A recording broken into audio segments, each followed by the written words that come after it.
ఎక్కడున్నాయి? మన గ్రామాల్లో లేవు, మన గమనంలో విచారణలో లేవు. ఎక్కడున్నాయి? యేసు ప్రభువు ఎక్కడ ఉన్నాయి? ఇప్పుడు మనం నిత్య జీవం పొందాలంటే ఏం చేయాలి? మన మాట వినకూడదు. ఎవరి మాట వినాలి? దేవుని మాట వినాలి. అని మనం వినట్లేదు. అందుకని తపస్కాలం మనకు వచ్చింది. అసలు క్రైస్తవులు తపస్కాలం ఎందుకు వచ్చిందంటే మనం ఒక ప్రయాణానికి వెళ్దాం. ఏదో పోయిన సంవత్సరం నలుగురు దీక్ష చేస్తున్నారు, నలుగురు 8 మంది కూడా. అప్పుడు ఫాదర్ మా ఊరి నుంచి ఎక్కువ మంది దీక్షలు లేదు. మీరు కొంత క్లీన్ చేయమన్నప్పుడు ఫాదర్ గారు మా ఊళ్ళో దీక్షలు లేదండి.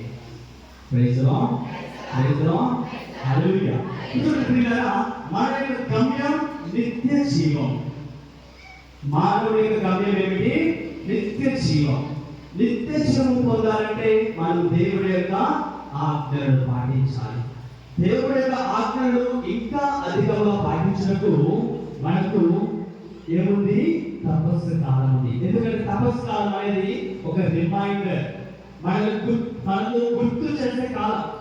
ఇప్పుడు ప్రియులారా, నేను ఆలోచిస్తున్నాను, దేవుడు మానవుడికి నిత్య జీవాన్ని ప్రసాదించాడు. ఆదికాండం 1వ అధ్యాయం, ఆదికాండం 2వ అధ్యాయం 7వ వచనం. ఆదికాండం 2వ అధ్యాయం 7వ వచనం.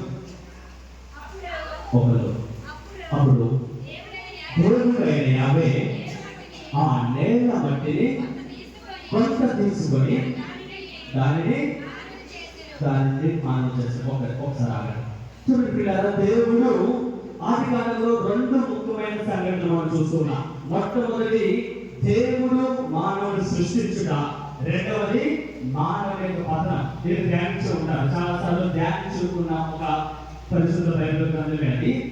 ఆది కాలం 2వ అధ్యాయం 7వ వచనంలో దేవుడు మానవుడిని సృష్టిస్తూ ఉన్నాడు. సృష్టించినప్పుడు ప్రభు ఏం చేస్తున్నాడు?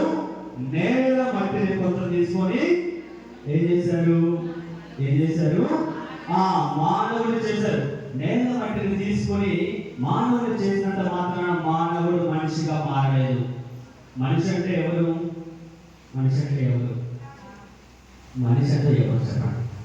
కొన్నిసార్లు మనం మన రోజువారీ సంభాషణలో మనిషిని మనము వివిధ జంతువులతో పోలుస్తున్నాం కదా. ఎస్, అవును కదా. అందరూ నవ్వుతున్నారు చాలా చక్కగా. అవును, మన రోజువారీ జీవితంలో మనం ఏమైనా చూస్తున్నాం? మన పిల్లలని మంచి పని చేయకపోతే గాడిద, దొంగబోతు, బండి, ఇవన్నీ కూడా మన రోజువారీ జీవితాల్లో మనం పిలిచాడే. ఇప్పుడు చూడండి, దేవుడు నేల మట్టిని కొంత తీసుకున్నాడు. తీసుకున్న తర్వాత మట్టి బొమ్మ చేశాడు. మట్టి బొమ్మ చేసిన తర్వాత దేవుడు తనకున్న ప్రేమను ప్రదర్శించుకునే ఒక పవిత్రమైన కార్యం ఏంటి అంటే, చదవండి, అతని ముక్కురంధ్రములో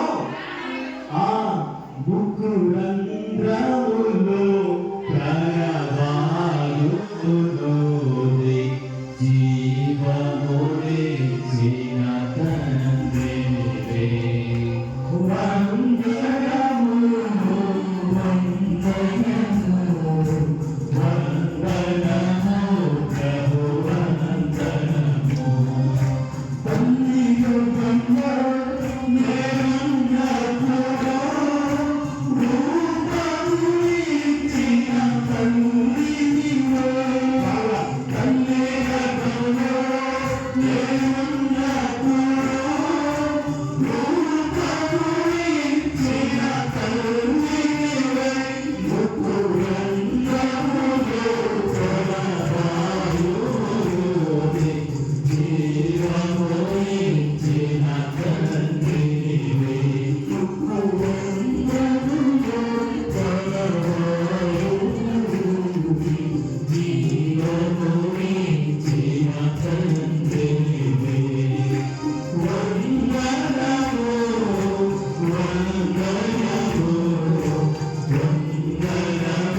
ఇక్కడ కొంచెం మనకి ఎప్పుడు కూడా అప్పుడు మీకు ఒక సందేహం వస్తూ ఉంటుంది, మనకు జన్మనిచ్చేది ఎవరు? ఎవరు? తల్లిదండ్రులు. నేను కూడా చాలాసార్లు ఆలోచించాను, మనకి తల్లి గర్భంలో నవమాసాలు ఉంటాం. నవమాసాలు ఉన్న తర్వాత తల్లి తన ప్రాణవాయువులు కాదు, తన ప్రియమైన కుమారుడికి లేకపోతే కుమారుడికి ఇచ్చేది. ఒకవేళ తల్లి తన ప్రాణవాయువులు తన బిడ్డకి ఇస్తే ఏమవుతుంది?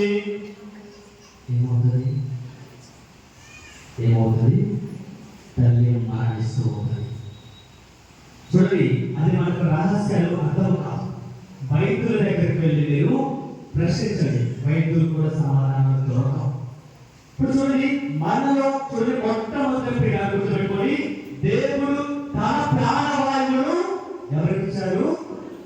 మనకి. గుర్తుపెట్టుకోండి, మన అత్త మామకి ప్రాణవాయువు దేవుడు ప్రాణవాయువే, మన భర్తకు దేవుడు ప్రాణవాయువే, మన భార్యకు దేవుడు ప్రాణవాయువే, మన పిల్లలకు ఎవరి ప్రాణవాయువు? దేవుడి ప్రాణవాయువు. దేవుడు మానవుని సృష్టించిన తర్వాత మానవుడికి దేవుడు ఇస్తున్న తన యొక్క ప్రాణవాయువు దేవుడు దయచేసిన తర్వాత మానవుడు జీవము గలవాడే.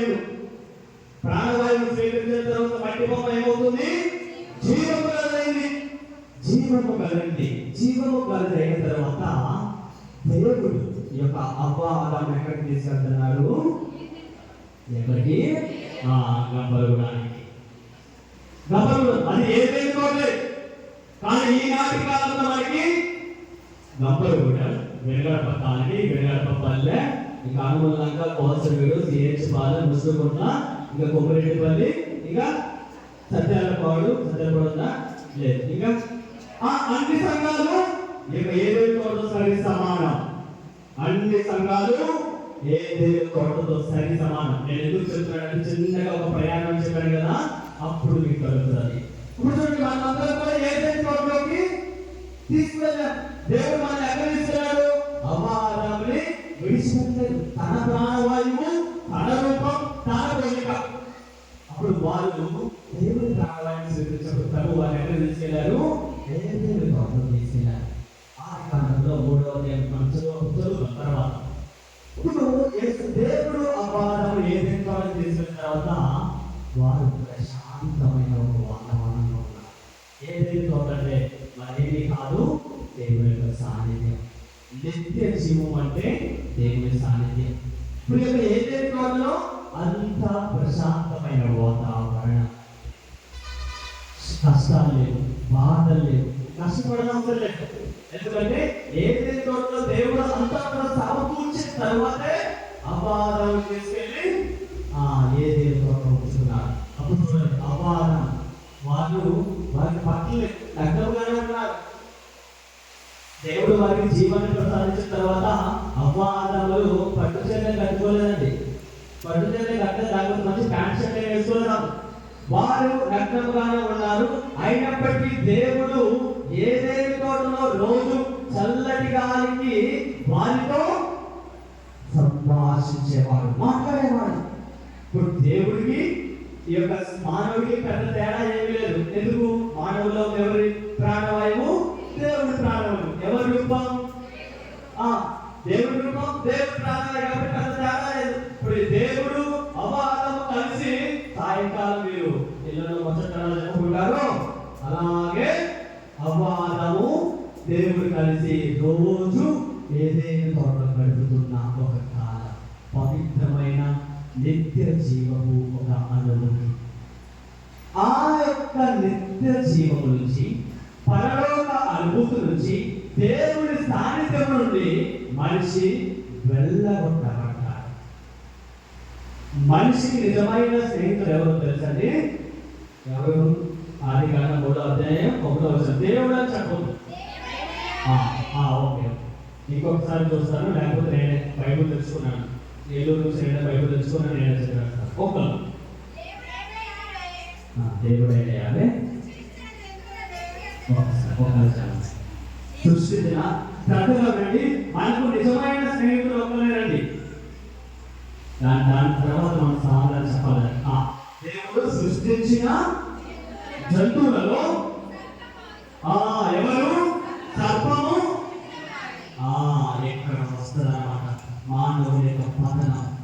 దేవుడి రూపం, దేవుడి ప్రాణవాయువు, దేవుడి వరకు ఉండవలసిన మానవుడు దేవుడి సాన్నిధ్యాన్ని కోల్పోవడానికి అనునిత్యము సహకరించే ఒక నిజమైన ప్రాణ స్నేహితుడు ఎవరో తెలుసండి? సర్పం. సర్పానికి దేవుడు ఇచ్చిన ఒక మంచి పేరు ఏమిటి? జిత్తులమారి. జిత్తులమారికి 3 లక్షణాలు ఉన్నాయి. ఎన్ని లక్షణాలు ఉంటాయి? అప్పుడు కొన్నిసార్లు నేను చెప్పిన లక్షణాలు మనలో ఉంటే వాళ్ళు సరి చేసుకోవాలి. 3 ముఖ్యమైన లక్షణాలు జిత్తులమారి ఉంటాయి. మొట్టమొదటిగా మాటకారి. అవ్వ ఆదాములు దేవుడితో ఉన్నప్పుడు ఆ యొక్క సర్పము చేస్తున్నటువంటి ఒక సంభాషణ చూడండి. దేవుడు ఆ తోటలో ఉన్న అన్ని చెట్ల పంటను తినవద్దన్నాడా, లేక ప్రత్యేకముగా ఈ చెట్టు పంటనేనా? మాటకారి. రెండవది ఆకర్షింపజేసే మనస్తత్వం జిత్తులమారిలో ఉంటుంది. ఆ చెట్టు పండు తింటే మీరు దేవుడి వల్లే అవుతారు. రెండవ లక్షణం ఒకటి జిత్తులమారి. మొదటిది మాటకారి, జిత్తులమారి, సర్పాన్ని. అదేవిధంగా ఆకర్షింపజేసే గుణం. మూడవది దేవుని యొక్క సాన్నిధ్యం నుండి దేవుని బిడ్డలను వెడలగొట్టే ప్రత్యేకమైన లక్షణం ఎవరికి ఉన్నదండి? ఎవరికి? మాటకారులే. ఎవరికి? సర్పానికి. ఈ 3 లక్షణాలు ఎక్కడ ఉన్నాయి? జిత్తులమారి సర్పం దగ్గర ఉన్నాయి. ఈ సర్పం అవ్వ ఆదాముతో మాట్లాడుతున్నప్పుడు వారు సైతాను మాటలకు లోబడ్డారు. కనులకు కనిపించాక పండు ఈ సైతాను మాటల వల్ల ఇంకా ఆకర్షింపజేసేదిగా మారింది. మూడవ తెలుసుకున్న చేయవద్దు అన్న పని చేసినప్పుడు అవ్వ ఆదాము చేసిన 3 సంగతులు. వారు మొట్టమొదటిగా నగ్నముగానే రోజు ఎవరితో మాట్లాడేవారు? ఎవరితో? దేవుడితో మాట్లాడేవారు. రెండవది మొట్టమొదటి దేవుడితో మాట్లాడేవారు, కానీ వారు చేయవద్దు అన్న పని చేస్తారు. ఈ 40 ఏళ్ళు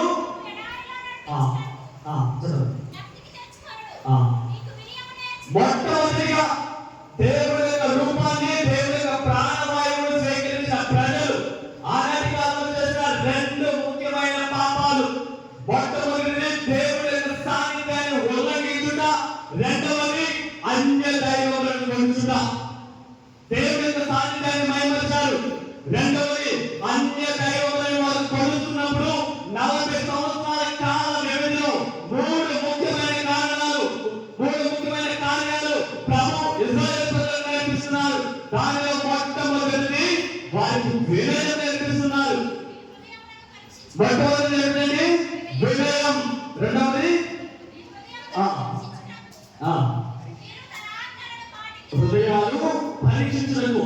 ఈ 40 సంవత్సరాల కాలంలో ఇశ్రాయేలు ప్రజలు చాలా పాపాలు చేశారు. వాటిలో ముఖ్యమైనది బాల్ దేవతలు వారు ఆరాధిస్తున్నారు. అదే విధంగా వారు ఇంకా అన్య దైవములను ఆరాధిస్తున్నప్పుడు వారికి వినయాన్ని నేర్పించడానికి, అదేవిధంగా వారి హృదయాలను, ఒకవేళ ఆ శిక్ష నుండి వారిని వెంటనే ప్రభు సన్నిధిలోకి తీసుకుని వస్తే వారు దేవుడితో సంబంధం కలిగి ఉంటారా లేదా అని ప్రభు వారి హృదయాన్ని పరిశీలిస్తున్నారు. ఇక మూడవది ఏమిటంటే దేవుడి యొక్క ఆజ్ఞలకు లోబడి జీవిస్తారా లేదా అని ప్రభు వారికి నేర్పించడానికి పడిన కాలంలో తెలుసండి 40 సంవత్సరాలు. కానీ క్రీస్తు ప్రభు వచ్చిన తర్వాత 40 సంవత్సరాల నుంచి ఎన్ని రోజులు వచ్చినాయి? 40 రోజులు. దేనికో తెలుసండి, ఈ 40 రోజులైనా కనీసం ఈయన నిజమైన దేవుడని, ఆయన మన యొక్క జీవితాలను పరిశీలిస్తాడు అని, ఆయన ఆజ్ఞలకు మనం లోబడి ఉంటామని క్రీస్తు ప్రభు 40 సంవత్సరాల నుంచి 40 రోజులకు తీసుకొని వస్తున్నాడు. Praise the Lord. చాలా మంది నిద్ర వస్తుంది కదా, అవునా? ఒకరోజు నేను డిగ్రీకి ఉన్నప్పుడు ఏలూరు మెత్రాశ్రమంలో పెద్ద విచారణ అనమాట. ఇప్పుడు కూడా అక్కడే ఉన్నా. పెద్ద విచారణలో ఆదివారం మంచిగా ప్రసంగం చెప్పాను అనమాట. ప్రతి ఆదివారం అక్కడే ప్రసంగం చెప్పేది. కానీ ప్రసంగం చెప్పినప్పుడు ఒక వ్యక్తి పూజ అయిపోయిన తర్వాత పరిగెత్తుకుంటూ నా దగ్గరకు వచ్చాడు. ఎక్కడికి వచ్చాడు? పూజ అయిపోయిన తర్వాత విచారణ దేవాలయంలో ఒక పూజ, తర్వాత నేను గ్రామానికి వెళతాను. ఇప్పుడు ఒక పూజ అయిపోయింది. పూజ అయిపోయిన తర్వాత వెంటనే పరిగెత్తుకుంటూ వచ్చి, ప్రేమ్ బ్రదర్ మీ ప్రసంగం ఎక్సలెంట్. ఏమని చెప్పాడు? ఆయన తెలుగు రాదనుకున్నా, ఇంగ్లీష్ లో చెప్పాడు. ప్రేమ్ బ్రదర్ మీ ప్రసంగం ఎక్సలెంట్ అని చెప్పాడు. ఓ, నేనేమనుకున్నాను అంటే రోజు చెప్పే ప్రసంగం అర్థం కావట్లేదేమో, కనీసం ఒక్క ప్రసంగం అయినా అర్థమైందని నేను సంతృప్తి చెందాను, ఆనందపడ్డాను. ఆనందపడిన తర్వాత మరి ఎక్సలెంట్ అని చెప్పాడు కదా, ఎక్సలెంట్ అని చెప్పిన తర్వాత నేను తిరిగి అడిగాను, నేను చెప్పిన ప్రసంగంలో 2 మాటలు చెప్పమని చెప్పినప్పుడు మనవాడు చెప్తున్న సమాధానం ఏంటో తెలుసా? ప్రేమ్ బ్రదర్ మీ ప్రసంగం ఎక్సలెంట్ అని చెప్పాను, కానీ నేను విన్నానని మీకు చెప్పలేదు. Praise the Lord, praise the Lord. దాని తర్వాత ఈ వ్యక్తి చెప్తున్నాడు, బ్రదర్ మీరు ప్రసంగం చెబుతుంటే చిన్నప్పుడు మా అమ్మ పాడిన జోల పాట కన్నా ఇంకా ఎంతగా ఉంది. అందుకనే మత్తయి సువార్త 11వ అధ్యాయం 28వ వచనం ఉంటుంది, వారు చేత ఆలోచించవలసిన సమస్త జనారా నా దగ్గరికి రండి. ఆ వ్యక్తి చెప్పిన సమాధానం అదే, ఫాదర్ నేను ప్రసంగం చెప్తుంటే ప్రశాంతంగా నేను నిద్రపోయాను. ఎంతసేపు ప్రసంగం చెప్పారో కూడా అది తెలియదన్న. అలాగే కొంతమంది ఉంటారు, ప్రసంగం అయిపోయిన తర్వాత వచ్చి నిద్రపోయిన వాళ్ళు చెప్తారు ప్రైజ్ ది లార్డ్. నిద్రపోయిన వాళ్ళు వస్తారు, గట్టిగా చెప్పండి ప్రైజ్ ది లార్డ్. నిద్రపోయిన వాళ్ళు ఉంటారు, ప్రైజ్ ది లార్డ్. హల్లెలూయా, హల్లెలూయా. పుట్టినరా మనము ఇక సంవత్సరాలలో 40 రోజులు, మనము కూడా ఈ యొక్క 40 రోజులు ఏం చేయాలి అంటే, ఇశ్రాయేలు ప్రజలు 40 రోజులు ఎడారిలో ప్రయాణం చేశారు. యేసు ప్రభు కూడా 40 రోజులు ఎక్కడున్నారు? వెనగడ పేరులో ఉన్నారా? ఎక్కడున్నారు? ఎడారిలో ఉన్నారు. మత్తయి సువార్త 4వ అధ్యాయం 1వ వచనం చదువుతాం. అంతటా యేసు సైతాను చే శోధించబడుటకై ఆత్మ వలన ఎడారికి కొనుక్కోబడిన. Praise the Lord. ప్రియరా, ప్రారంభంలో నేను చెప్పాను ఎందుకు ఈ తపస్సు కాలం, ఎందుకు ఈ నిత్య జీవితం అంటే ఆది తల్లిదండ్రులు చేసిన పాపం, జన్మ పాపము మనకు కూడా ఉంది. ఇప్పుడు ఉందా లేదా? జ్ఞానస్నానం స్వీకరించిన వాళ్ళకి ఉందా? ఉందని ఒకసారి గట్టిగా చెప్పండి. ఒకటి ఒకరు కొడితే అందరూ మొదలు పెడతాను. ఇప్పుడు ఈ యొక్క ఆది తల్లిదండ్రులు చేసినటువంటి పాపం మనలో కూడా వెంటాడుతూనే ఉంది. అది ఒకానొక స్థితిలో ఆ పాపం అనేది కడిగివేయబడ్డది. ఇప్పుడు మనము పాపం చేసాము, దేవుడు దగ్గరించినప్పుడు పరలోక అనుభూతి మనకు నష్టపోయాం. తిరిగి దాన్ని పొందడానికి మనమందరం కూడా ఎడారిలోనికి, అంటే ఈ 40 రోజులు మనకు ఒక ఎడారి అనుభూతిగా మారుతుంది. ఇప్పుడు ఎడారిలో యేసు ప్రభువు 40 రోజులు రేయింపవలు ఏం చేశారు? ఉపవాసం ఉన్నారు. దానికంటే ముఖ్యంగా ప్రార్థన చేశారు. ఎప్పుడు యేసు ప్రభు ఎడారికి కొనుక్కోబడ్డారు? ఎప్పుడు యేసు ప్రభు ఎడారిలోకి కొనుక్కోబడింది? వాక్యం వాక్యం చాలా క్లుప్తంగా సెలవిస్తుంది. లేదు, దానికి ముందు చదవండి. అంతటా యేసు శోధించబడుటకు ఆత్మ చేత నింపబడిన తరువాత, ఇది గుర్తుపెట్టుకోండి, ఆత్మ చేత నింపబడిన వాళ్ళందరూ కూడా శోధించబడతారు. Praise the Lord, praise the Lord, praise the Lord. Yesu ప్రభు 40 రోజులు ఉపవాసం ఉంటూ ప్రార్థన చేస్తూ ఉన్నారు. ఆత్మ చేత నింపబడిన తర్వాత ఎడారిలోకి కొనుక్కోబడి ఉన్నారు. మనము కూడా ఆత్మ చేత నింపబడ్డామా? ఇక్కడే ఎప్పుడు కూడా మనోదరి కాదు, ఎక్కడికైనా యుద్ధం జరిగేది ఇక్కడే. సమాధానం రాదన్నమాట. చాలా మంది సమాధానం తెలియక మౌనంగా ఉంటారో తెలియదు, తెలిసి మౌనంగా ఉంటారో తెలియదు. లేకపోతే శరీరం ఎక్కడ ఉంటుంది, ఆత్మ అలాగా ఆదిలో జలములపై అలా తిరగాడుతూ ఉంటుంది అన్నమాట.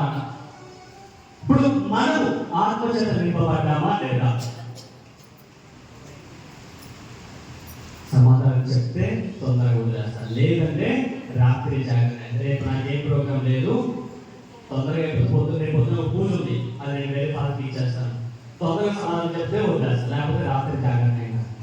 చెప్పండి, ఆత్మచేత నింపబడ్డామా లేదా? చెప్పేది దృఢ నిశ్చయంతో చెప్పాలి. ఆత్మచేత నింపబడ్డామా లేదా? ఎప్పుడు నింపబడ్డా?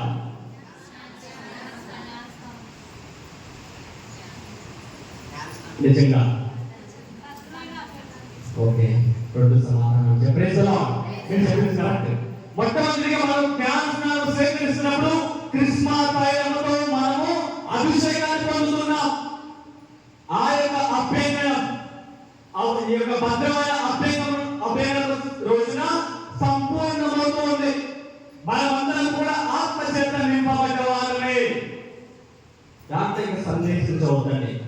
ఎవరైనా వచ్చి అడిగారు అనుకోండి, చెప్పండి, మొట్టమొదటి దివ్య సంస్కారము ద్వారా మేము మనకి ఎన్ని దివ్య సంస్కారాలు ఉన్నాయి మర్చిపోయాను. నిజంగా 7 స్వీకరించిన వాళ్ళు ఒకసారి కూర్చొని పైకి లేపండి. నేను ప్రైమ్ ఫాదర్తో గిఫ్ట్ ఇప్పిస్తాను. 7 దివ్య సంస్కారాలు స్వీకరించిన వాళ్ళు ఎవరు లేరా? 7 స్వీకరించాలి. 6 దివ్య సంస్కారాలు స్వీకరించిన వాళ్ళు మగవాళ్ళు చేతులు పైకి ఎత్తున్నారు. గట్టి చెప్పకుండా అందరికీ గట్టిగా అలాగే ఉండండి. దానికి సమాధానం చెప్పాలి. 5 స్వీకరించిన వాళ్ళు, 5 దివ్య సంస్కారాలు స్వీకరించిన వాళ్ళు చెప్పాలి చెప్పాలి. ఇప్పుడు సమాధానం చెప్పకపోతే తర్వాత చేతులు ఎత్తితే మీరు నాకు గిఫ్ట్ ఇవ్వాల్సి వస్తుంది. ఓకే, ఒప్పందం. సరే, 4 స్వీకరించిన వాళ్ళు తొందరగా 4 దివ్య సంస్కారాలు స్వీకరించిన వాళ్ళు చేతులు పైకి లేపాలి. 4 దివ్య సంస్కారాలు స్వీకరించిన వాళ్ళు ఎవరు? ఓకే, 3 దివ్య సంస్కారాలు. 3 కూడా స్వీకరించలేదా? ప్రైమ్ ఫాదర్ చెప్తానైతే ప్రైమ్ ఫాదర్ ఖచ్చితంగా చెప్తాను. చూడండి, 6 దివ్య సంస్కారాలు స్వీకరించిన వాళ్ళు ఏమన్నారు? ఇద్దరు. 5 దివ్య సంస్కారాలు మన మోహన్ రావు మాస్టర్ చెప్పారు చెప్పారు. ఇంకా 4 దివ్య సంస్కారాలు స్వీకరించిన వాళ్ళు అంటారు.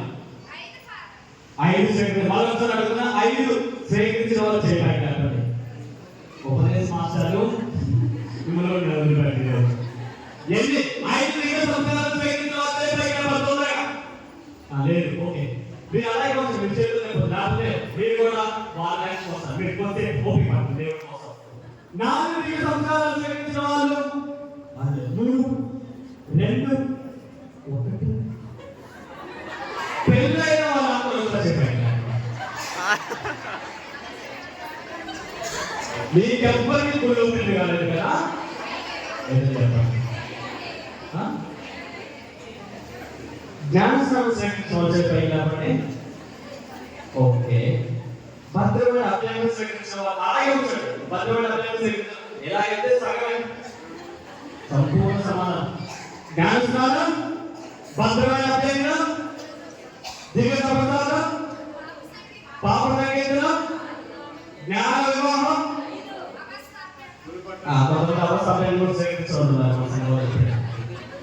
అప్పుడు ఈ చూడండి, నేను చెప్పే ఒకసారి కూడా జ్ఞానస్నానం చేపట్టాలి.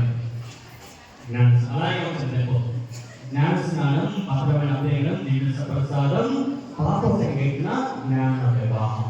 ఎన్ని అలాగే వచ్చింది చేపట్టాలి.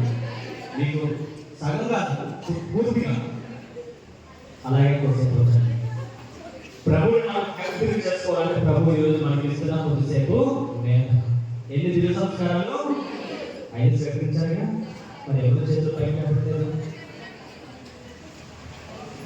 ఎక్కడ రీసెంట్గా ఉన్నది సంతోషం.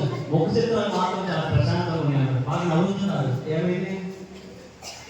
లోపలికి ఏం చెప్పట్లేదు. ఇంకా ఇప్పుడు మనము 5 దివ్య సంస్కారాలు స్వీకరించాం. వాటిలో మొట్టమొదటి దివ్య సంస్కారం జ్ఞానస్నానము, అదే విధంగా భద్రమైన అభ్యంగం.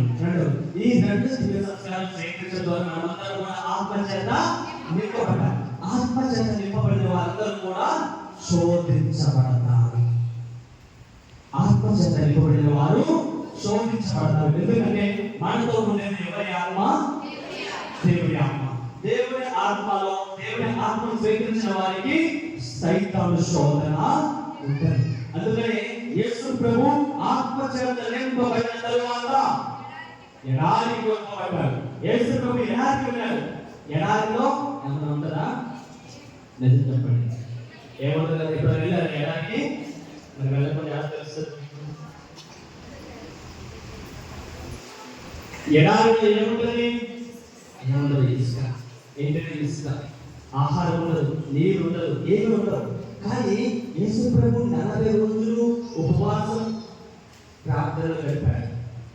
ఈ యొక్క ఎడారిలో ఉన్న ఆధ్యాత్మిక సమాధానం ఏమిటంటే ఎడారిలో నిశ్శబ్దత. మన యొక్క కథోలిక శ్రీసభలో ఒక కాలంలో ఎడారి పునీతులు ఉండేవారు, డెజర్ట్ ఫాదర్స్ అన్నమాట. ఎడారి గురువులు ఎక్కడ ఉండేవారు? ఈ లోక వ్యామోహాలు, ఈ లోకపు శోధన నుంచి బయలుదేరికి వెళ్ళాలని వారు ఎడారిలోకి వెళ్ళి ఒక డేరా అన్నమాట. డేరా మన గుడిసె, ఒక చిన్న గుడిసె వేసుకొని ఈ ఎడారిలో ఉండేవారు. ఒక ఎడారి గురువు ఒకరోజు గట్టిగా ప్రార్థన చేస్తాడు. ఏం చేస్తున్నాడు? గట్టి ప్రార్థన. నా దేవా అన్నాడు. ఏమన్నాడు? నా దేవా అన్నాడు. ఎడారిలో మనం గట్టిగా వేస్తే ఏమవుతుంది? మన శబ్దం ప్రతిధ్వనిస్తుంది. ఇప్పుడు మనం దేవా అంటే దేవా అన్నాడు. ఇప్పుడు మన ఒక గురువు అన్నాడు ఓ గాడ్ అనే తిరిగి భయపడుతుంది. ఇప్పుడు ఈ ఎడారి గురువు భయపడ్డాడు. ఎందుకు? పక్కన ఎవరైనా అరుస్తున్నారేమో. మళ్ళీ అడుగుతున్నాడు, కుమారు నీవెవరు? మళ్ళా అదే ప్రశ్న ఏమని వస్తుంది? హువారు అంటే తిరిగి హువారు అని వస్తుంది. నీవెవరు అని అడిగినప్పుడు తిరిగి సమాధానం ఏమిటి? నీవు ఎవరవు?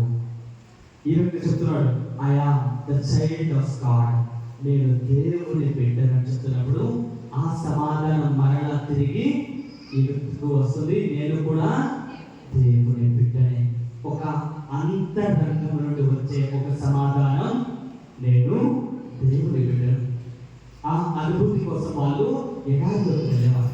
ఇప్పుడు యేసు ప్రభు ఎడారిలో శోధించబడ్డారు. ఏమీ లేని పరిస్థితిలో యేసు ప్రభు శోధించబడితే అన్ని వసతులు, అన్ని సాహచర్యాలు ఉన్న మనము కూడా శోధించబడతాం. Praise the lord. ఇప్పుడు యేసు ప్రభు ఎడారిలో శోధించబడితే మనం ఎక్కడ శోధించబడతామో తెలుసా అండి? ఎక్కడ శోధించబడతామో తెలుసా? ఎక్కడ? మన నివాస స్థలాలలో.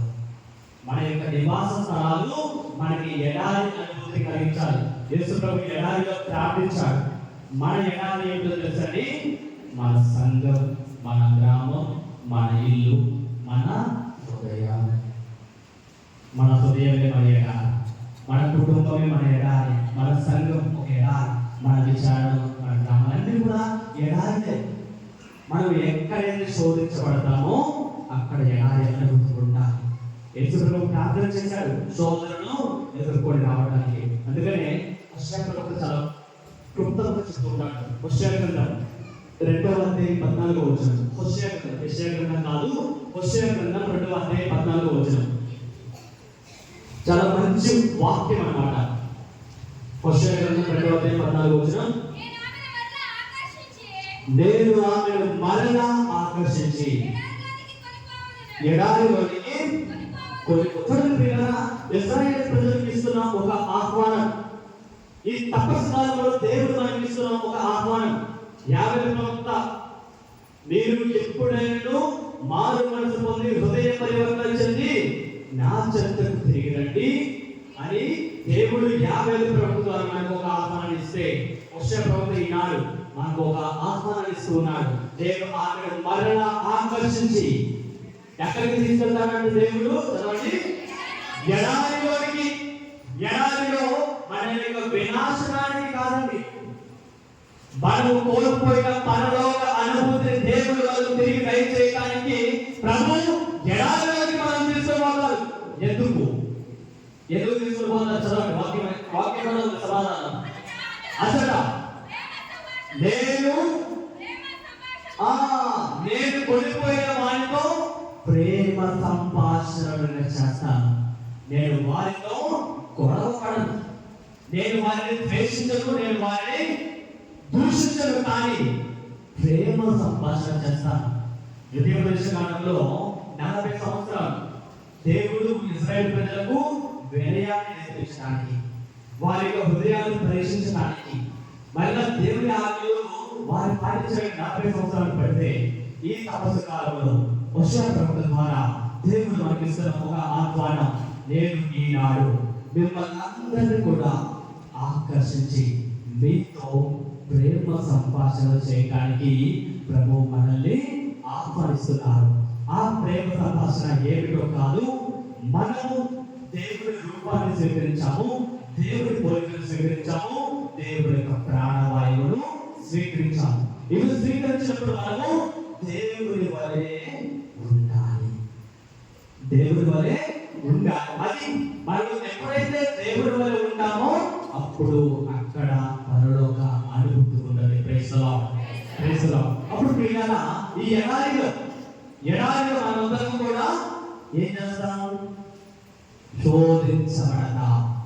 శోధించబడినప్పుడు యేసు ప్రభువు ఏ విధంగా ఈ యొక్క శోధనలు ఎదుర్కొంటున్నారు? యేసు ప్రభువు శోధనలు ఏ విధంగా ఎదుర్కొంటున్నాడండి? ఏం చేస్తున్నాడు? నీ మాట జీవముదలయ్యా.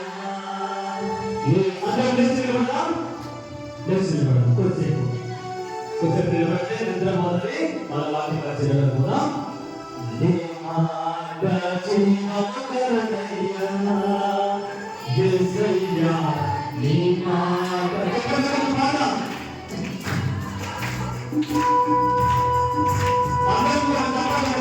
దేవుడు ఈ లోకాన్ని శోధనలను వాక్యము చేత ఎదుర్కొంటున్నాడు.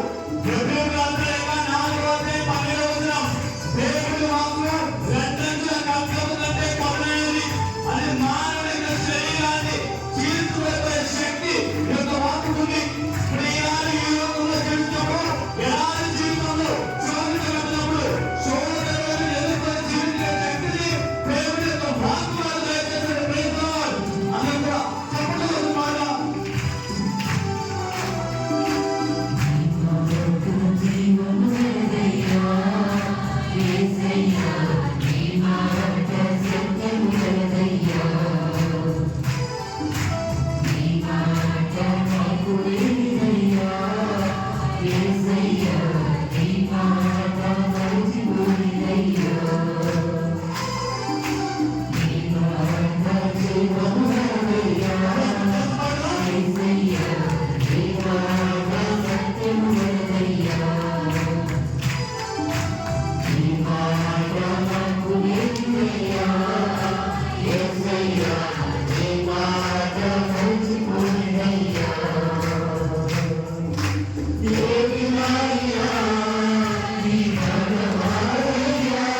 కూర్చుందాం.